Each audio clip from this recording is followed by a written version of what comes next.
The difference between a meltdown and a tantrum is significant. A meltdown is an involuntary reaction to overwhelming stressors, be they cognitive or be they sensory. Sensory would be going into a store, no offense to Walmart's, like Walmart's at Christmas time, and all the sensory hitting you and being forced. And I have seen parents try to desensitize their kids by dragging them into Walmart's and having to put up with all the sensory. And what it is, it's not, your brain says too much. Because we have the heightened five senses, your senses are always constantly reacting. The smell, the sight, the hearing, everything, that finally it says enough and it just has to run. It's involuntary. Cognitive sometimes is from cognitive overload, not getting understandable questions answered, We'll see, maybe, if you're good. And we try our best and we get nowhere, and then boom, that happens. A tantrum is a tantrum. A tantrum is a willful manipulation of behavior to get an end desired result. It requires cognitive functioning. In a meltdown, always, you'll have some degree of cognitive dysfunctioning. That's one of the keys of distinguishing between the two. I describe, what to look for, the differences between a cognitive, meltdown and say, a tantrum. And one of the things is that cognitive dysfunction, we get so stressed out that we can't even think straight, and it decreases.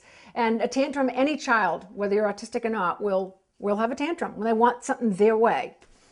And you handle that completely different. You handle a tantrum ideally, with a consequence, be it what it may for that child, and be it something that they understand. Taking away a privilege or whatever, letting them know that behavior is unacceptable. I actually did a consultation for a young boy I was called in, and they didn't know what was a meltdown or tantrum.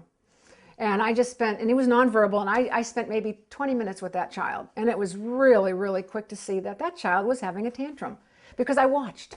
And what he would do is he'd throw himself on the ground, and it was really hard. But I was looking for cognitive functioning. I was looking for some sort of, reaction in his brain trying to manipulate behavior. And he was having his meltdown in front of the people, and watching them, watching him.